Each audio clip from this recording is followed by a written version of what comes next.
tó wá jẹ́ kébí náà tó wá ké gbàjarò sọmọ Nàìjíríà bẹ́ẹ̀ ni sọmọ Yorùbá àìmọye series on call number series private number tó fi ń pè mí mú lè fi hàn yín ìpè táwọn bá mú ẹ àwọn máa pa ẹ̀dẹ̀ mọ́ orú ohun yẹn àní táwọn bá mú ẹ ṣé ọ̀lẹ́ ń pè Aláàjì sọ̀rọ̀ wọ́n yẹn ń sọ nìyẹn o gbogbo àwọn tó dẹ̀ ń sọ̀rọ̀ yẹn gbogbo ọmọ ìdóhùn wọn mọ̀ ó ti yé tí wọ́n ti ní ẹ bá mi bẹ̀ wọ́n èmi mo ṣe ń lọ mi ì ní ẹyẹ mi ì ń ṣàyè mi ì ń ṣe bùgá mi ì ń ṣe ẹranko àwọn tó bá mọ̀ ẹ̀pọ́n jọ belong àwọn ní kàn jọ bára wọn jà ẹni tó bá dẹ̀ mọ̀ ẹ̀pọ́n òun wùwà yẹn o fẹ́ pààyàn o lè fi pọ̀ ló pààyàn o ṣàyàn o lè sọ pọ̀ lórí kó ló wá fi já sí wípé ẹni tí ò tẹ̀ mọ́ tí ò mẹsẹ̀ tí ò kú ò níbi tó ti ń jẹ tó ti ń mújú ọdún tí tó bá tẹ̀ jẹ́ pé èèyàn wà wọ́n bí èèyàn rẹ̀ ṣé ń bọ́ sà èèyàn ọ̀ ń ṣe ọdún o lè jókòó ń yẹ ń jọ ọdún ó wá jẹ́ sáìtì ló ń lọ tó ń lọ ṣàdá tó ń lọ ṣígbá ṣùgbọ́n irú ọmọ tó ń ṣáládà ẹni ìsìn tó ń yìn níbọn ó ti mẹ́ṣọ orúkọ wọn lè ní mo wà ń bẹ̀ bọ̀tẹ́ni tó bá ní mo wà ń bẹ̀ àwọn ìjọba ọlọ́pàá wọ́n máa ń ṣe investigation lè pẹ́ o ṣùgbọ́n ṣá wọ́n máa túṣu désàlẹ̀ kòkò tí ò bá sí pé orí press tán wá ṣe kí ló ti máa ń pè tá a ṣe tán wá ṣe interview àṣírí òfin ní bẹ́ẹ̀ tú dáadáa but press tán wá ṣe interview tán wá ṣe ló gbé mi Alhaji Akeem sọ̀rọ̀ Alhaji sọ̀rọ̀ tí gbogbo ayé mọ̀ sí talk to me with money. Alore TV Alore TV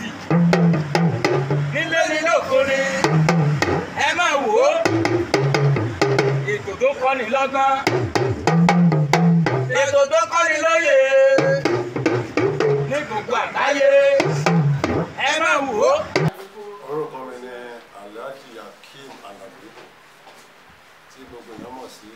Alhaji sọ̀rọ̀. Ní orí fọ́nrán kan tí àwọn aráàlú Ọ̀tà Ìkòsì tí wọ́n fi sí orí afẹ́fẹ́ tó ti ń lọ láti bí ọjọ́ mélòó kan wọ́n kígbàjarè síta pé àwọn èèyàn kan ń da àwọn láàmú wọ́n jẹ́ káwọn gbé ìlú àwọn ọmọ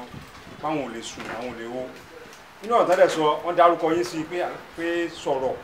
tó wà ní àwọn tó ń da àwọn láàmú kí ló ṣẹlẹ̀ kí ló kàn yín pẹ̀lú àwọn ará Ọ̀tà. Alhamdulilayi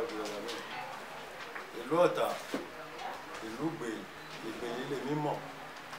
kò sí bí wọ́n ṣe máa lọ wọ́n ní Ọ̀tà Ìgbèyí a máa kọ́kọ́ kọ Ọ̀tà ká tó kọ ìlú gbogbo orúkọ tí wọ́n ń dá yẹn orúkọ olóríire ni wọ́n ń dá torí tí ẹ bá kọ́kọ́ gbọ́ orúkọ mi Abdul Akeem Alabi tó jẹ́ pé nínú kúrò àwọn tó jẹ́ pé indigenous military musakim afinimọ̀nà ní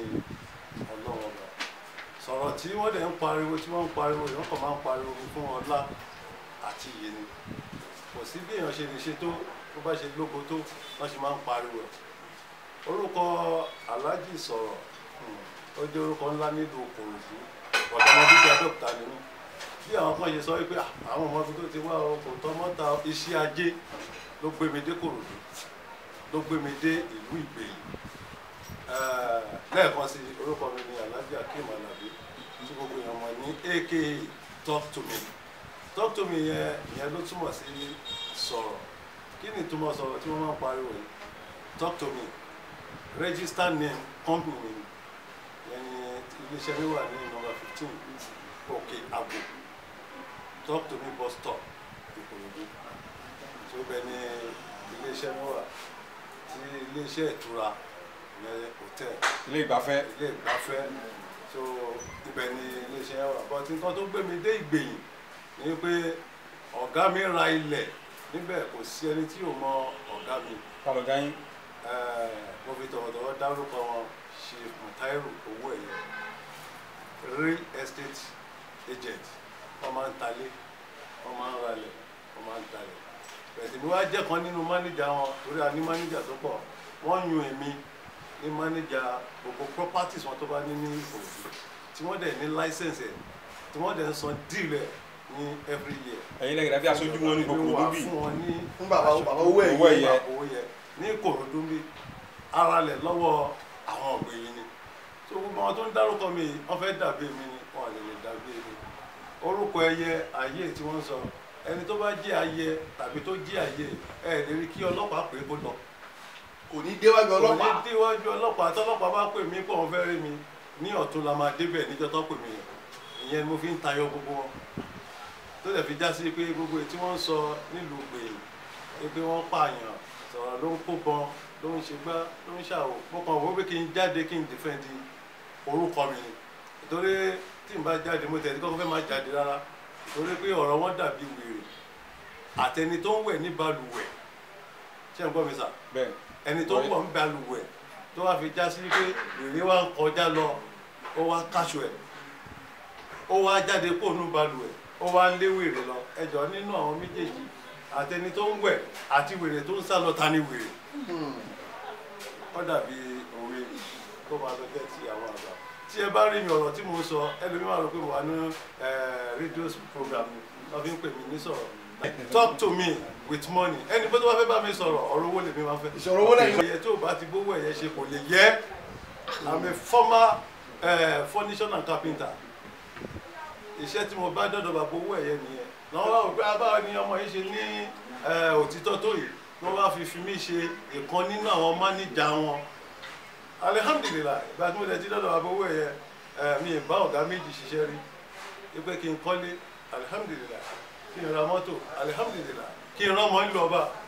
kì í ṣe ọmọ méjì tó wà ńlọ ọba kì í ṣe mẹ́ta ẹ lọ bèrè gbogbo station pátápátá tàbí gbogbo ìlú Ìkòròdú ètí ẹnìkan lọ sọ wípé ilé òun wà níbì kan 3 hours nílé òun síbi tí wọ́n wí èmi ò ń ṣe irú ẹ̀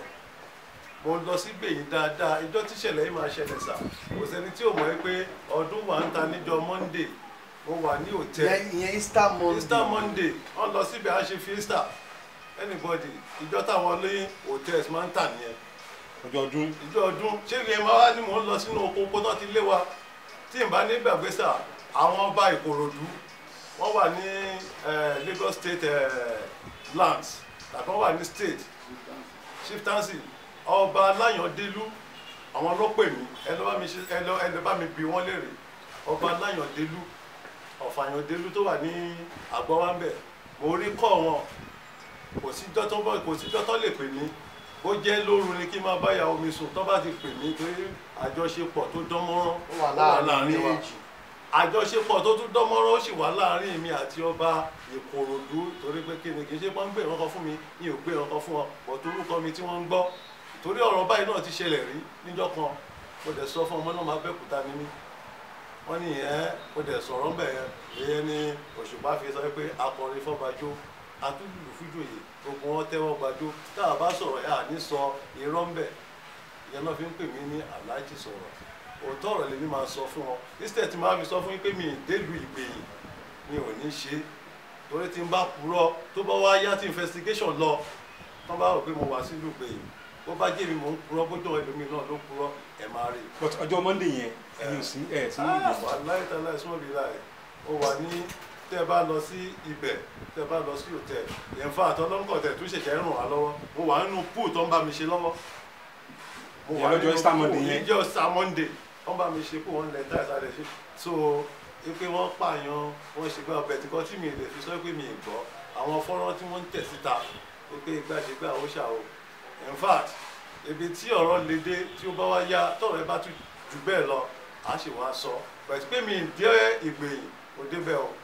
bọ̀ kí sọjọ́ Monday yẹn. kì í ṣèjọ́ Monday adẹ̀ ti débẹ̀ nísìnyí ó ti pẹ́ mo yẹ sọ nípa ọba Àyàndélú wọ́n pè mí wípé ọba Ìkòròdú fẹ́ bá mi sọ̀rọ̀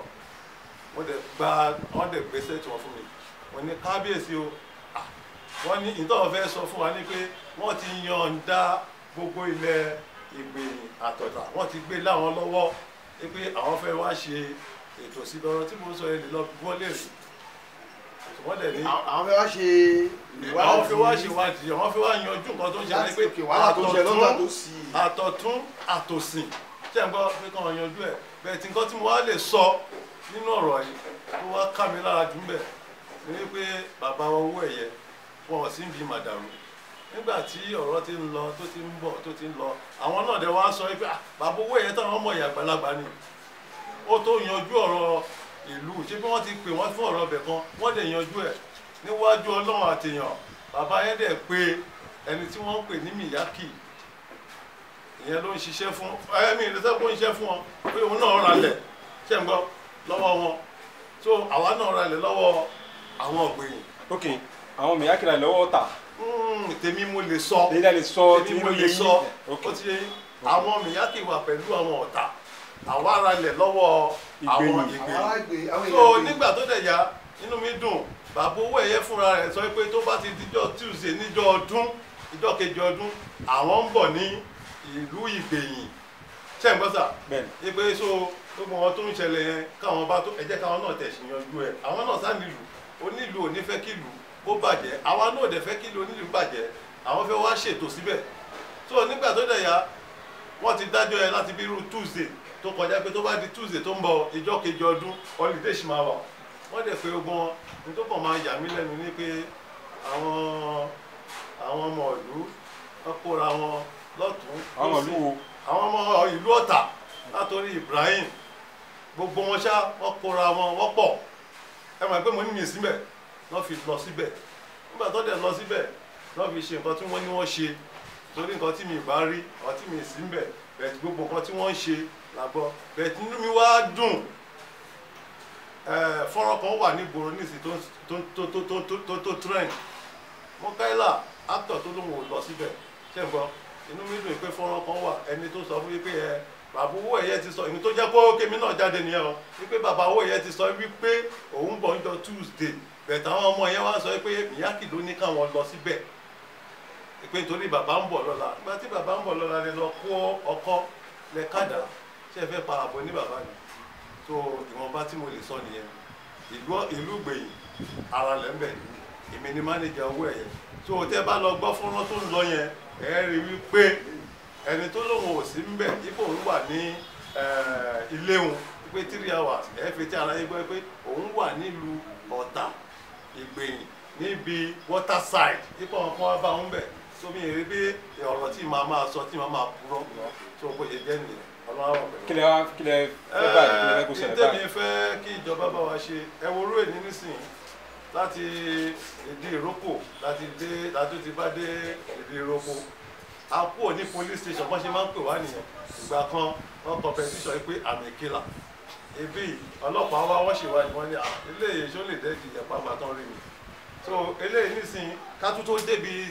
lẹ́nujọ́ mẹ́ta ẹ̀ náà tún pè wá sí police station Mọ́tà ipò wọn tó competition orúkọ wọn alábí náà ló tún sì wà ń bẹ̀ wípé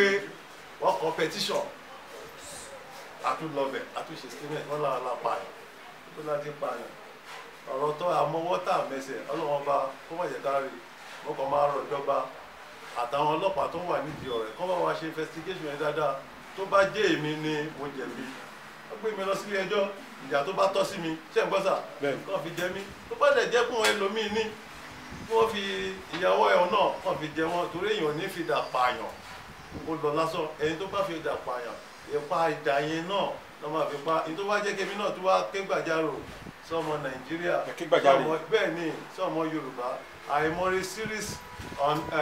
call number series private number tó fi ń pè mí mo lè fi hàn yìí ìpè táwọn bá mú ẹ àwọn máa pa ẹ̀dẹ̀ mọ́ orú ohun yẹn àní táwọn bá mú ẹ ṣé ọ̀dọ̀ ń pè lálájì sọ̀rọ̀ wọ́n yẹn ń sọ nìyẹn o gbogbo àwọn tó dẹ̀ ń sọ̀rọ̀ yẹn gbogbo ọmọ ìdóhùn wọn mọ̀ ó ti yé tó wọ́n ti ní ẹ bá mi bẹ̀ wọ́n èmi bí mo ṣe ń lọ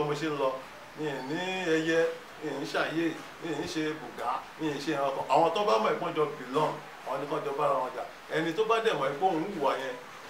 o fẹ́ pààyàn o lè fi pọ̀ ọ̀rọ̀ pààyàn o ṣàyàn o lè sọ pé olórí but kó ló wá fi já sí wípé ẹni tí ò tẹ̀ mọ́ tí ò mẹsẹ̀ tí ò kú ò níbi tó ti ń jẹ tó ti ń mújú ọdún tí tó bá tẹ̀ jẹ́ pé èèyàn wà wọ́n bí èèyàn rẹ̀ ṣé ń gbọ́ sà èèyàn ọ̀ ń ṣe ọdún o lè jókòó ń lé ẹjọ́ ọdún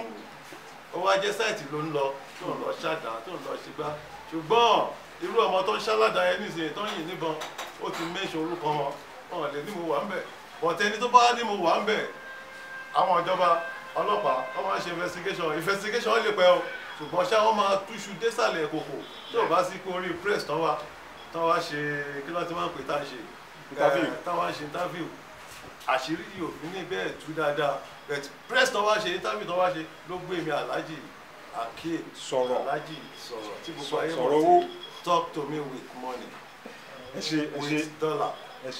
with pounds with naira ẹjọ owó ńláńlá nǹkan máa fi wá èmi Akeem Alabi wá ìsílẹ̀ bá dẹ̀ fẹ́ ẹ̀rọ tẹ fẹ́ jẹ̀ gbádùn ẹ máa bọ̀ ní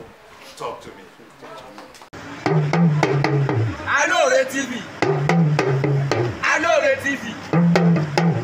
nílé ní lóko ni ẹ máa wò ó, ètò tó kọ́ni lọ́gbọ́n, ètò tó kọ́ni lóye, ní gbogbo àgbáyé, ẹ máa wò ó, ẹ máa wò ó.